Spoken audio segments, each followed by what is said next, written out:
Assalamualaikum warahmatullahi wabarakatuh. Kepada yang belum kenal saya, nama saya Muhammad Zahri bin Muhammad Fazil. Saya adalah Authorized Dealer Public Gold dan saya juga adalah penyimpan emas sejak 5 tahun lepas. Dan insyaAllah hari ini saya akan uh, ceritakan tentang anda kepentingan menyimpan emas dan juga apa itu dia Gold Accumulation Program. Tapi sebelum itu, saya nak anda semua tolong saya dengan 3 perkara kat bawah ni. Jangan lupa untuk like, subscribe dan juga tekan butang loceng. Okey. Okey, jom kita teruskan. Okey, apa pentingnya kita menyimpan emas? So di sini saya akan terangkan 5 perkara apa itu kepentingan menyimpan emas. Okey, kenapa kita perlu menyimpan emas? Pertamanya, emas sekaligus inflasi dan dapat mengekalkan kuasa beli dalam jangka masa yang panjang. Ini bermaksud emas itu boleh mengekalkan nilai wang anda. Anda pernah perasan tak yang uh, semua harga barang semakin naik? Sebagai contoh, dulu 7-8 tahun lepas kita boleh beli lagi karipak dengan harga 20 sen, 30 sen. Sekarang kita tak akan jumpa lagi karipak dengan harga 30 sen. So sekarang kita perlu beli karipak dengan harga 50 sen paling kurang. So itu dia inflasi. Dan kalau anda tak pasang lagi, kita cuba lihat harga kambing, seekor kambing contohnya. 10 tahun lepas harga kambing adalah lebih kurang RM600 seekor. Tapi sekarang ni anda perlukan lebih kurang 1,000 hingga 1,200 ringgit Malaysia untuk beli seekor kambing. So secara tak langsung itulah inflasi. Kita fikir ia adalah harga barang naik, tapi sebenarnya itulah inflasi. Dan pakar kewangan menyebutkan inflasi is the biggest thief of all. Maksudnya inflasinya ialah pencuri paling besar sekali, tapi kita tak perasan. Okay, yang kedua, kenapa kita perlu menyimpan emas? Kita perlu menyimpan emas untuk mengelakkan kebocoran wang. Anda pernah perasan tak kalau anda simpan wang dalam bank, simpan duit dalam bank, ia sentiasa berkurang. Maksudnya bila kita dah simpan lebih sikit, sampai satu masa kita akan rasa, ush, banyak duit ni, bolehlah beli ni sikit, beli rim, kereta, beli barang-barang yang tidak sepatutnya perlu bagi kita. Tapi sebenarnya ia hanyalah keinginan. Itu berlaku kepada saya juga sebelum saya mula menyimpan emas. Duit yang saya simpan dekat bank, dekat ASB, even dekat tabung haji, bila dah banyak sikit kita akan kata tangan untuk keluarkan sebab ia boleh keluarkan dengan mudah. So untuk mengekalkan duit kita dari kebocoran, jadi kita convert dia kepada emas. So bila jadi emas ni tuan, dia akan lain sikit rasa dia. So dia akan rasa macam sayang nak jual. Dan sebab bila kita lagi-lagi kalau kita dah pegang emas tu, memang susah kita untuk jual. Dan kalau kita perlukan wang pun sebenarnya kita boleh pajakkan tanpa kita kehilangan emas itu. So itu salah satu sebab kenapa kita perlu simpan emas. Dan kelebihannya simpan emas ni tuan, kita akan cepat banyak emas. Itu fitrah dan kita akan rasa bila nak tambah lagi. Kalau ada duit lebih aja kita akan tambah lagi. So itulah dia kelebihan menyimpan emas. Yang kedua. Yang ketiga, emas adalah aset mudah alih dan mampu milik dan mudah dicairkan.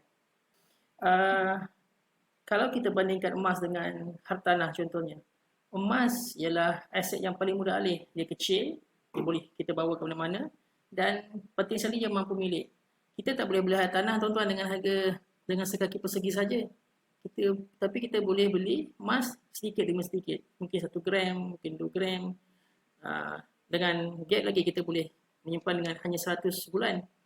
So, dan jika kita perlukan duit contohnya dengan segera, kita hanya perlu jual kembali emas itu ataupun kita boleh pergi ke Rahnu mana-mana dan kita boleh pajakkan untuk kita dapat tunai segera.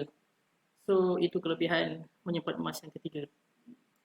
Yang keempat, emas ialah magnet kekayaan. Macam saya cakap tadi, bila tuan-tuan dah ada emas ni, tuan-tuan dah start menyimpan emas, dia akan rasa lain sikit. Emas ni lain sikit dan fitrah tuan. Fitrah ni memang semua orang ada.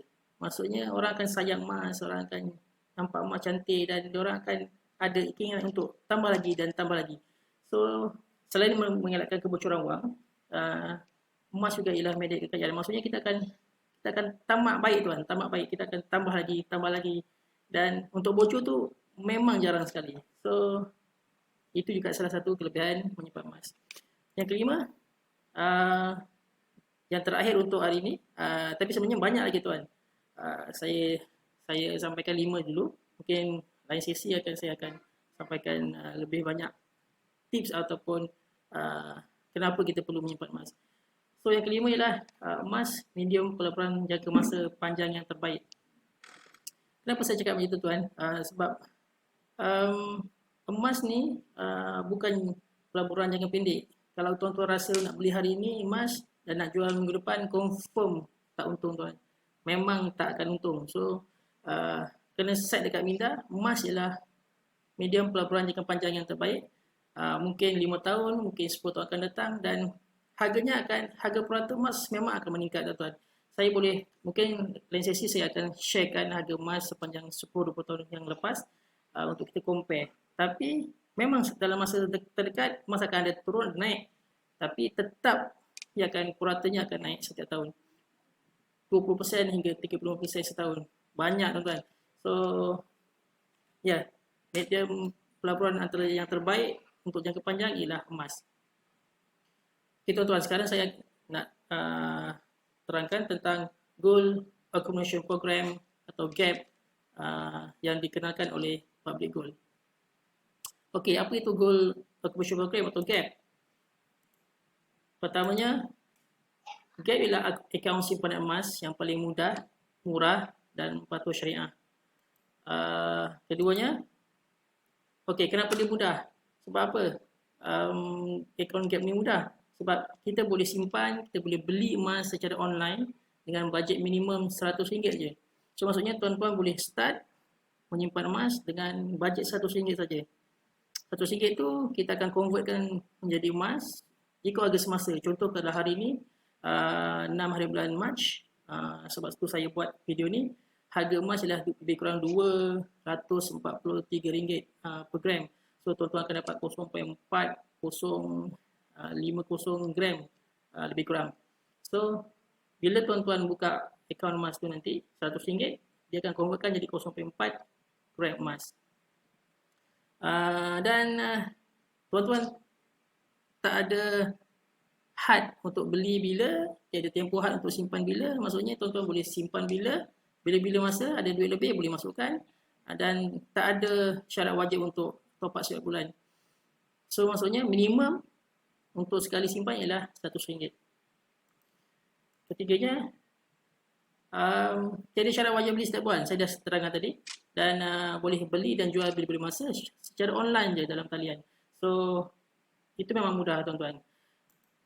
Dan yang keempat, boleh keluarkan emas fizikal bila-bila masa asalkan cukup baki gram yang ada. Dan kita juga boleh simpan terus dalam akaun GAP tanpa sebarang cas tambahan. So maksudnya tuan-tuan, bila tuan-tuan dah cukup gram dalam akaun GAP, contohnya tuan-tuan ada 6 gram contoh, tuan-tuan dah boleh keluarkan emas fizikal, contohnya 1 dinar bersamaan 4.25 gram. So itu kalau tuan-tuan nak keluarkan. Contoh kalau tuan-tuan ada 11 gram, tuan-tuan boleh keluarkan emas gold bar 10 gram macam ni. Saya ada kat tangan saya sekarang 10 gram. Kalau tuan-tuan nak tengok. Kenapa Okey, ini contoh 10 gram dan saya tak simpan banyak kat tangan tuan untuk fizikal sebab takut nak simpan banyak. So saya banyak biarkan dia di dalam akaun GAP saya. So macam saya cakap tadi, kalau dah cukup gram, kita boleh keluarkan emas fizikal. Dan syarat dia ialah untuk tinggalkan 1 gram. So maksudnya untuk keluarkan 10 gram gold bar, kita kena ada 11 gram. Sebab apa? Untuk mengekalkan keaktifan akaun GAP itu. Kalau tuan-tuan nak keluarkan semua, bermaksud tuan-tuan nak tutup akaun tu lah. So tak ada masalah juga kalau nak keluarkan semua. Okey, yang kelima, gram emas anda kekal dalam akaun selagi tidak dikeluarkan fizikal emas. Yang berubah hanya nilai emas itu. So maksudnya, kalau tuan-tuan beli hari ini 240 contoh, tuan-tuan biar dalam situ. Tahun depan, kalau harga tu jadi 300, so maksudnya keuntungan tuan-tuan ialah lebih kurang RM60. Nilai tu meningkat, tapi sebenarnya 1 gram juga. Faham tak? So keuntungan emas itu di situ sebenarnya kalau kita nak perasan.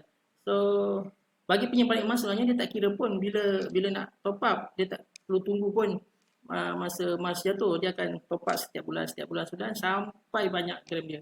So itu ialah attitude penyimpan emas sebenar lah. Tapi itu kita akan cerita lain masa nanti. Dan keenam, pengeluaran boleh dibuat melalui GIT, iaitu Gold in Transit. Gold in Transit ini ialah khidmat kurier yang dilindungi insurans. So maksudnya bila tuan request GIT daripada Public Gold, mereka akan terus kurier daripada HQ Penang terus ke alamat tuan-tuan. Dan kalau tuan-tuan nak terus ke cawangan Public Gold berhampiran pun boleh, tak ada masalah. So buat call ke cawangan dan kata nak keluarkan emas fizikal. So kita boleh buat appointment dan kita pergi untuk ambil emas fizikal kita. Dan yang ketujuh, ada kelebihannya di satu lagi, iaitu kita boleh buka akaun junior untuk pelan pendidikan kanak-kanak. Sebenarnya ini salah satu kelebihannya juga, Gap, yang mana kita berpeluang untuk menyimpan untuk anak-anak. So maksudnya kita simpan sebulan 100, mungkin sebulan 1 gram untuk pelan pendidikan anak-anak kita nanti bila dewasa. So bila 18 tahun nanti, emas mungkin harganya dah tinggi dan kita dah ada banyak gram. Kita boleh jual balik ataupun terpulang kita nak rankan untuk pelan pendidikan anak-anak kita nanti. Selain itu juga, saya tak masuk dalam poin ni, kita boleh juga buat simpanan untuk plan untuk kita pergi umrah, kita pergi haji pun boleh tuan-tuan. So memang banyak gunaannya sebab emas ni semakin lama harga semakin naik. So kalau tuan-tuan tunggu, dia tuan-tuan akan tertinggal dan harga memang tak akan tunggu tuan-tuan. Alright, ini ialah contoh-contoh emas fizikal. Ni ialah yang tu tadi ialah 5 dinar. 1 dinar 4.25. So 5 dinar tu kali 4.25 kali 5 lah berat dia. Dan inilah 100 gram. Ini 50 gram. Ini 50 gram. Ini ada 1 dinar. Ini ada 5 dinar dengan 50 gram. Dan seperti yang saya tunjuk tadi, kat tengah saya ada 10 gram. 10 gram nampak tak? Dan ini ialah milik saya. 10 gram yang tuan-tuan tak boleh simpan banyak kat rumah. Tuan-tuan boleh tengok ni, kalau tuan dah banyak nanti, tuan boleh keluarkan dan setiap pagi tuan tengok. Dan lain tuan-tuan, aura dia, so memang kena ada. Dan inilah saya kata tadi, media kekayaan. Dan saya juga mempunyai pengalaman sebelum ni menyimpan duit, tapi agak bocor je. Tapi bila simpan emas, alhamdulillah tuan-tuan, dia cepat banyak dan alhamdulillah. Itu saya tak dapat nak jelaskan secara terperinci, tapi tuan kena cuba sendiri dan tuan-tuan anda akan tahu apa rasanya untuk menyimpan emas. Baik, okey, macam mana nak buka akaun Gap? Ini ada cara-cara dia, tapi sebenarnya nanti saya, kalau tuan-tuan berminat, tuan-tuan boleh komen kat bawah ni, tinggalkan komen dekat ruangan komen ataupun tinggalkan nombor tuan, ataupun tuan-tuan boleh WhatsApp saya ni, nombor saya tu 012 225 6084. Nanti saya akan tinggalkan link kat atas atau kat bawah, tengok macam mana dari description. So tuan-tuan boleh klik link tu untuk terus berhubung dengan saya dan saya akan bagi info ni lah, apa yang perlu tuan ada untuk mula menyimpan. Simpan je tuan-tuan. Yang ini nanti kalau tuan-tuan berminat, tuan-tuan boleh terus direct WhatsApp saya. Seterusnya, okey, ini ialah saya punya info, kontak info. Itu adalah nombor WhatsApp saya 012 225 6084, ataupun ada satu lagi nombor saya, nanti saya akan letak di description juga, 009 263 6024. Itu email saya. Telegram saya ada juga, Muhammad Fazil. Dan juga okey, last but not least, Robert T. Kiyosaki ni pernah berkata, savers are losers. Kenapa tuan-tuan savers are losers? Kita menyimpan tapi kita rugi. Sebab apa? Sebab kita tak ada ilmu. Kita simpan duit semua, tapi sebenarnya duit tu harganya, nilainya menurun. So sepatutnya kita boleh juga simpan duit, tapi sebahagian lagi kita simpankan menjadi emas supaya nilainya kekal. So itulah maksud property Kiyosaki. Kalau kita tak ada ilmu, kita ada ilmu emas, kita tak tahu, kita simpan duit, tapi sebenarnya duit kita ialah saver, tapi kita are losers. Okey tuan-tuan, itu cukup untuk hari ini. Apa-apa kemusykilan, tuan-tuan boleh komen kat bawah ataupun terus direct WhatsApp saya. InsyaAllah saya akan cuba jawab dengan terbaik dan InsyaAllah sampai jumpa lagi. Dan jangan lupa juga untuk share video ini kalau anda rasa bermanfaat. Dan terima kasih. Kita jumpa lagi insyaAllah di video-video lain. Dan sampai sini aja. Assalamualaikum warahmatullahi wabarakatuh.